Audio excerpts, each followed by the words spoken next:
오늘 우리에게 주신 하나님 말씀 함께 봉독합니다. 요한계시록 13장입니다. 요한계시록 13장 1절부터 먼저 저희들 함께 보겠습니다. 1절과 2절 우리 한 목소리로 같이 봉독하겠습니다. 내가 보니 바다에서 한 짐승이 나오는데 뿔이 열이요 머리가 일곱이라.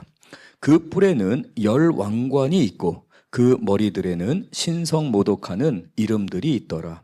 내가 본 짐승은 표범과 비슷하고 그 발은 곰의 발과 같고 그 입은 사자의 입 같은데 용이 자기의 능력과 보좌와 큰 권세를 그에게 주었더라. 바다에서 한 짐승이 올라오는 장면을 요한계시록 13장에서 소개합니다. 요한계시록 13장에는 두 개의 괴물이 등장하게 됩니다. 두 개의 짐승이 바다와 땅에서 올라오게 됩니다.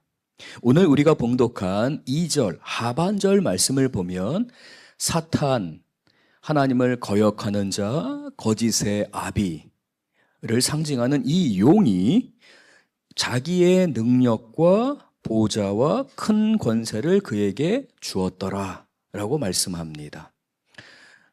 이 말씀은 사탄에게 어떠한 대단한 권세나 또는 대단한 능력이 있다는 것이 아니라 사람을 해하는 일들, 그의 본성이죠. 하나님을 거역하기 때문에 그 안에 있는 아주 악한 본성이 있었고 그 본성을 따라 이 짐승에게, 이 괴물에게 그러한 일들을 맡기게 될 것이다 라고 말씀합니다. 그러니까 성도들로 하여금 이제 이 13장에서 밝히고자 하는 666의 정체, 그러니까 사탄의 정체, 하나님의 백성들을 공격하고 무너뜨리려고 하는 악한 세력의 정체를 이 13장에서 밝히고 있습니다. 하나님께서 사도 요한에게 올라오라 라고 하신 후에 이 땅에서의 우리가 연약하지만 우리는 이기는 자로서 살아가게 됩니다. 교회는 승리하는 것으로 하나님이 인도하시게 되는데요, 이러는 가운데 하나님이 분별하게 하신 것은 바로 사탄의 정체입니다. 사단의 정체성, 그리고 그 사단이 가지고 있는 무기입니다. 성도들을 공격하는 무기, 사실 그것은 하나님께서 잠시 허용하셨을 뿐이죠. 우리는 계속해서 요한계시록을 통해 하나님의 그 허용하심 가운데서 그것을 결코 하나님께서 이 모든 악을 허락하셨다는 의미가 아니라 사단을 정죄하고 심판하시는 거죠. 그리고 모든 것이 합력하여 선을 이루는 하나님의 선하신 능력 안에서, 지혜 안에서 하나님의 교회가 승리하여 나가고 성장하여 나가는 하나님의 지혜가 담겨 있음을 보여주고 있습니다. 1절, 다시 한번 1절을 보겠습니다. 내가 보니 바다에서 한 짐승이 나오는데, 이제 저희가 내일 주일날 함께 살펴본 말씀에서는 땅에서 올라오는 짐승이 있습니다. 주일날 말씀을 통해 좀 더 종합적으로 우리가 말씀을 보겠지만 오늘 말씀은 바다에서 한 짐승이 나오는데 이 짐승을 이렇게 소개합니다.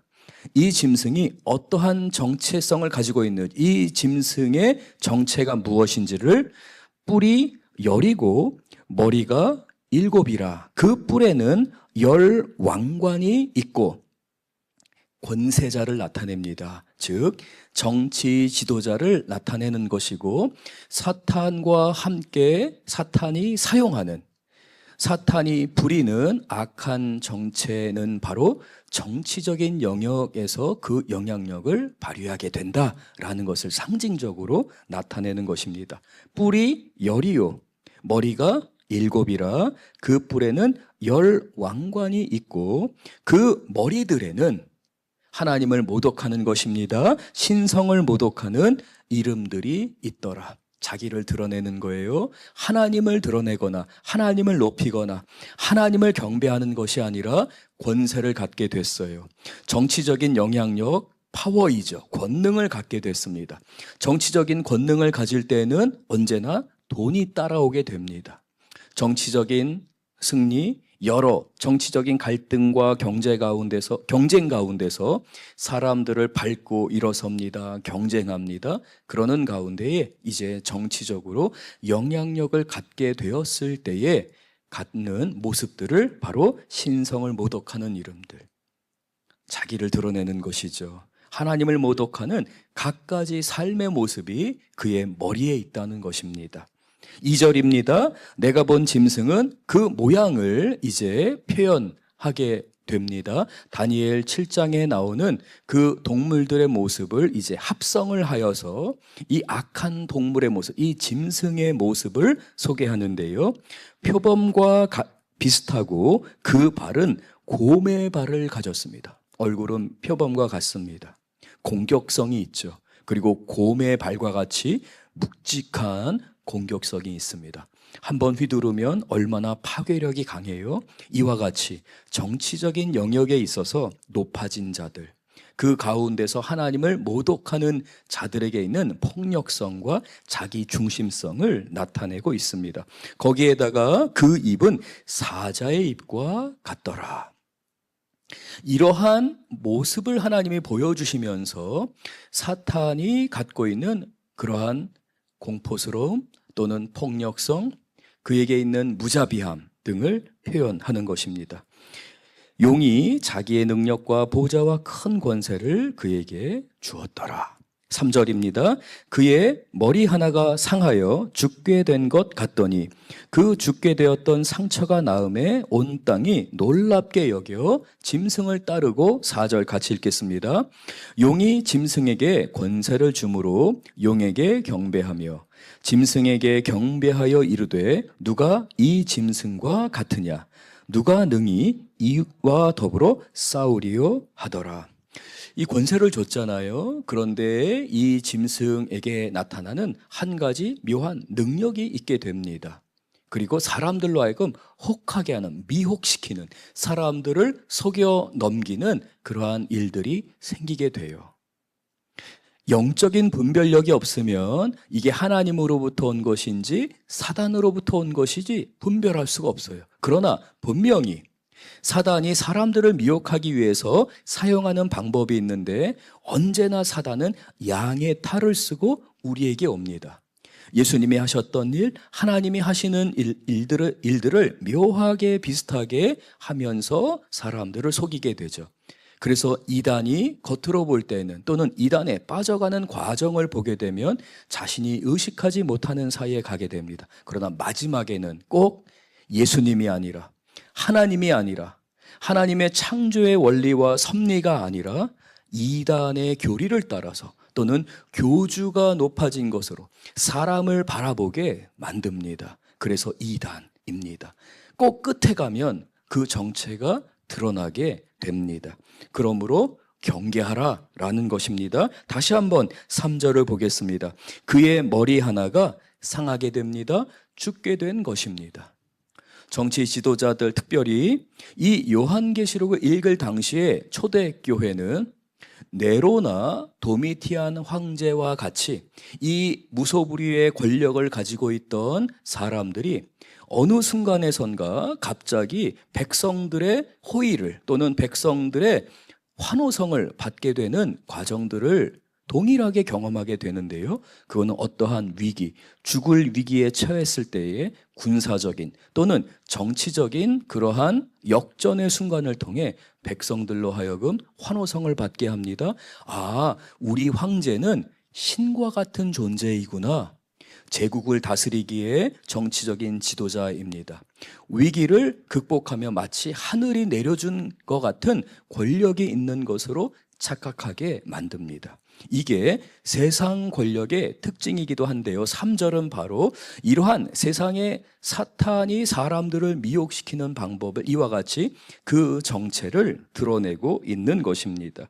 그러므로 사랑하는 성도 여러분, 언제나 우리 그리스도인들은 영적으로 깨어야 합니다. 사람이 아니라 언제나 하나님을 경외하고 두려워하는 마음으로 하루하루의 삶을 살아가야 되는데요. 계속해서 3절을 보겠습니다.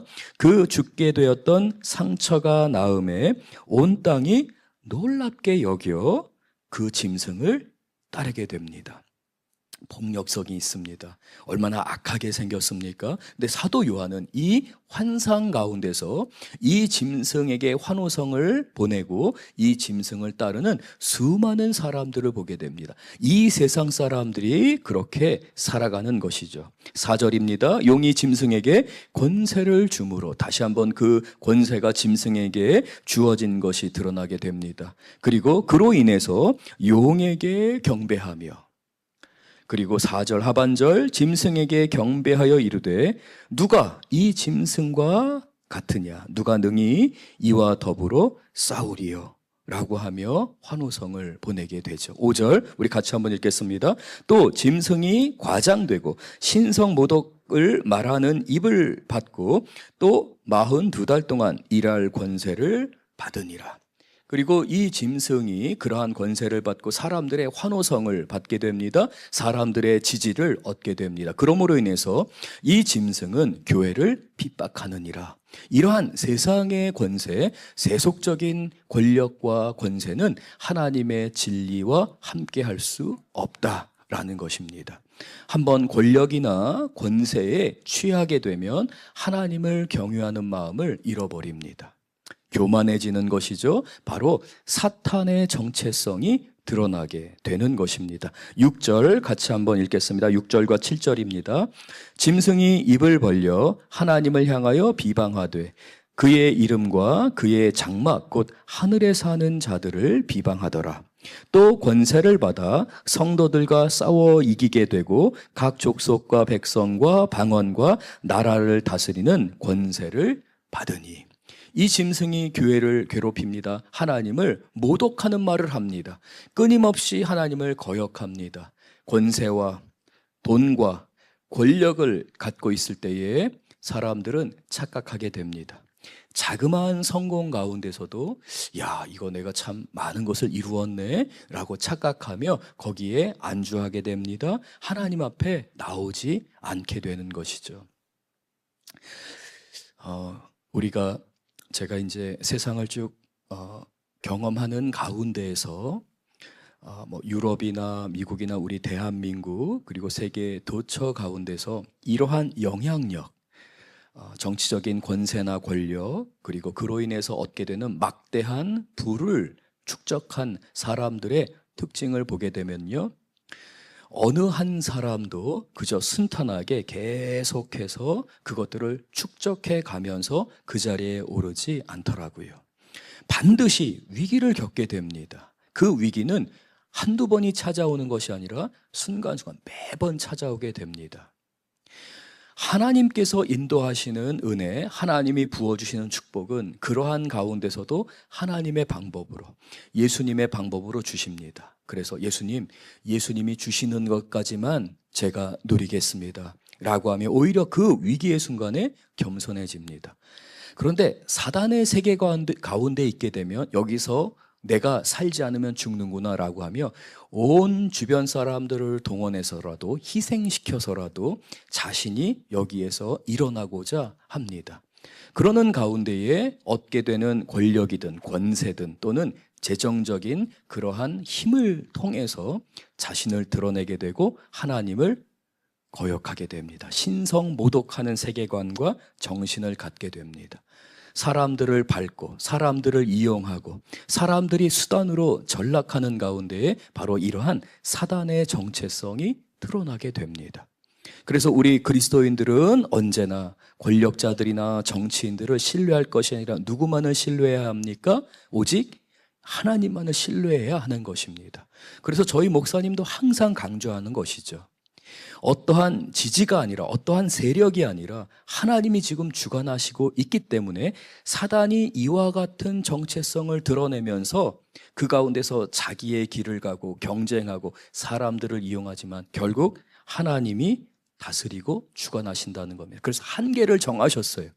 이 경계선 이상으로 넘어갈 수 없다라고 정하셨어요. 그래서 오늘 본문에서도 5절에서 오직 42달 동안만 일하도록 한 거예요. 그렇게 허용하신 거예요. 교회가 그러한 가운데 핍박을 받습니다. 교회가 그러는 가운데 공격을 받게 됩니다. 그런데 하나님이 교회를 보호하세요. 이기는 자로 만드세요. 하나님이 이러한 죄악을 다루시는 가운데서 하나님은 교회의 성도들의 기도와 예배와 말씀 가운데 역사하시며 하나님이 성도들의 삶을 붙들어 주신다는 것을 우리는 요한계시록을 통해 깊이 깨닫게 됩니다. 그래서 요한계시록은요, 하나님의 은혜와 하나님이 우리에게 약속하신 그 약속이 넘치는 성경, 얼마나 은혜로운 성경인지 몰라요.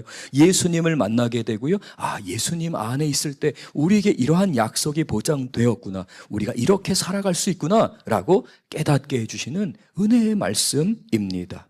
다시 한번 6절과 7절을 봅니다. 짐승이 입을 벌립니다. 하나님을 비방합니다. 입만 열면, 왜냐하면 머리에 가득한 것이 자기밖에 없거든요. 자기가 사람들을 이용하면서 희생하면서 있기 때문에 그 가운데 하나님을 경외하는 마음이 없어요. 교만한 자들의 특징입니다. 그래서 우리 그리스도인들은 날마다 내가 어떠한 곤란한 상황 가운데 있을 때에 어떻게 기도합니까? 나는 날마다 죽노라. 주님, 저는 그리스도와 함께 십자가에서 죽었습니다. 고백하는 가운데에 우리의 교만을 꺾게 됩니다. 주님께 나아가게 됩니다. 그러나 사단의 세력들은, 악에 속한 자들은, 교만한 자들은 하나님을 비방합니다. 그의 이름과 그의 장막 곧 하늘에 사는 자들을 비방하더라. 하나님의 구원하심, 하나님께서 그 영혼들 한 사람 한 사람을 살피시는 그러한 하나님의 섭리를 인정하지 않습니다. 7절, 또 권세를 받아 성도들과 싸워 이기게 되고, 여기서의 이 말씀은 결국 성도들은, 교회는 사단을 이겼습니다. 11장에서 이미 하나님이 선포하셨습니다. 이 용이 아무리 날뛰지만 하나님이 승리하게 하셨다라는 거예요. 근데 일시적으로 42달 동안, 이 3년 반이라는 기간 동안, 이게 기간으로서의 3년 반이 아닙니다. 여러분, 7년 대환란 이런 표현으로 7년 동안 딱 정해진 그 시간에 환란이 있다라고 잘못 요한계시록을 해석하는 분들이 많습니다. 이걸 우리가 소개해드렸던 세대주의적 전천년설이다라고 하는데요, 우리가 성경은 바로 하나님이 제한을 두셨다라는 겁니다. 이 3년 반이라는 기간은 다니엘에 나오는 기간입니다. 다니엘의 말씀을 통해서 정해진 기간이 있고 하나님이 그 가운데서 구원의 역사를 이루어 가신다라는 것을 강조하는 표현으로서의 그 기간을 사용하시는 거죠. 성도들을 괴롭힙니다. 자기들에게 권세가 있는 것으로 착각합니다. 8절 우리 같이 한번 읽겠습니다. 죽임을 당한 어린 양의 생명책에 창세 이후로 이름이 기록되지 못하고 이 땅에 사는 자들은 다 그 짐승에게 경배하더라. 얼마나 교활한지요? 사람들이 분별을 못해요. 이게 지금 죽음으로 가는 길이거든요.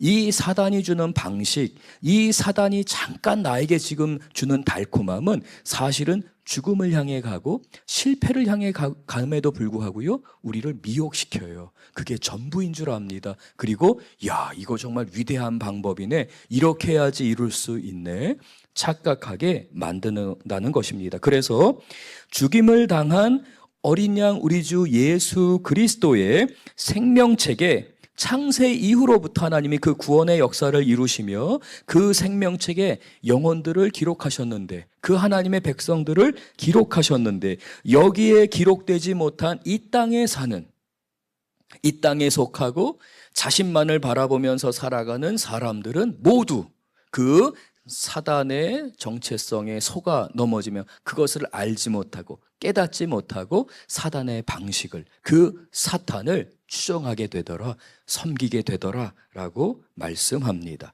9절입니다. 우리 같이 한번 읽겠습니다. 누구든지 귀가 있거든 들을지어다. 이 말씀은요, 요한계시록에서 언제나 성도들로 하여금 깨어있으라, 영적인 분별력을 가져야 한다. 기도하며 말씀을 읽고 예배 가운데 하나님 주시는 성령의 충만함 안에서 영적인 분별력을 갖고 지금 내가 어떠한 방식으로 살아가고 있는가, 날마다 나는 죽습니다라고 하며 주님을 따라가고 있는가, 아니면 세상의 방식, 사람을 이용하고 사람을 밟고 사람과 경쟁하면서 분노와 용서하지 못하는 마음으로 살아갈 것인지, 아니면 예수님처럼 내가 날마다 죽습니다, 용납하겠습니다, 사랑하겠습니다, 용서하겠습니다. 우리 육신의 본성을 십자가 앞에 못 박는 것이죠. 귀 있는 자는 들을지어다, 영적으로 깨어나 분별할지어다 라고 말씀합니다. 우리 귀한 석천제일교회 성도님들은 우리가 함께 기도하는 가운데, 말씀 가운데 머무르면서 영적인 분별력을 갖는 귀한 우리 성도님들, 교우들 되실 줄 믿습니다. 이제 그렇다면 무엇에 대해 들으라고 하시는가? 10절 같이 읽겠습니다. 사로잡힐 자는 사로잡혀갈 것이요, 칼에 죽을 자는 마땅히 칼에 죽을 것이니 성도들의 인내와 믿음이 여기 있느니라. 각 영역에서요, 영적 전쟁이 일어나는 거예요. 이미 사실 이 영적 전쟁은 하늘에서 있었습니다. 천사장 미가엘과 그 천사의 천군 천사가, 그리고 악의 영, 그 사단과 그 사단의 추종자들의 전쟁이 있었어요. 근데 이건 말도 안 되게 사단이 패하고 맙니다. 하늘에서 그는 설 자리가 없었어요. 그래서 땅으로 쫓겨나게 됩니다. 그리고 이 땅에서 하늘에서 참소하던 자, 하늘에서 고소하던 자가 이제 이 땅에서 교회를 핍박합니다. 거짓으로 속이게 됩니다. 교회는 그러는 가운데에 깨달아야 합니다. 각각의 삶의 영역에서 영적인 전쟁이 벌어지고 있고, 이 어두움이 교회를 엄습하려고 하는 그 수많은 영역들이 있습니다. 교육, 정치, 경제, 외교, 그 모든 분야에서 벌어지는 이 영적 전쟁을 분별하라. 때로는 교회가 핍박을 당하게 되지만 성도들은 그 가운데서 하나님을 높여야 됩니다.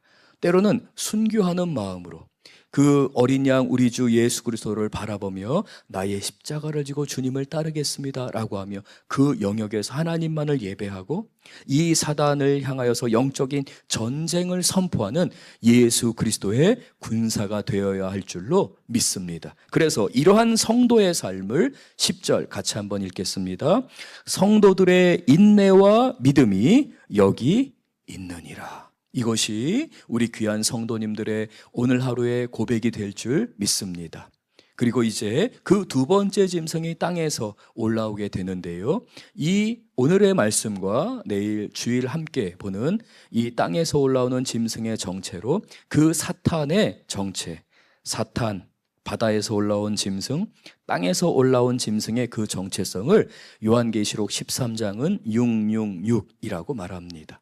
그래서 내일 주일 이 말씀 함께 살펴보겠습니다. 우리 귀한 성도님들 함께 우리 기도하기를 원합니다. 오늘 말씀을 기억하면서 영적으로 깨어있는 이 깨어있으라 라는 주님의 부르심, 이건 예수님의 말씀이기도 합니다. 영적으로 깨어 우리 성도님들의 각각의 삶 안에서 주님, 제가 세상의 방식이 아니라 예수님의 방법으로 이 땅을 살아가고 주님께 붙들림 바 되어 이 믿음의 경주 안에서 성도들의 인내와 믿음이 여기 있느니라 라는 이 말씀을 붙들고 제가 주님을 의지하겠습니다. 우리 함께 기도합니다. 그리고 기도해 주실 때에 우리 교회 사역을 위해서 성경학교와 우리 환우들을 위해 기도해 주시길 부탁드립니다. 일일 기도회 가운데 우리 석천제일교회 모임 가운데 예배 가운데 기도의 불이 타오르도록 우리 함께 기도해 주시길 부탁드리겠습니다. 함께 간절히 부르짖으며 기도하겠습니다.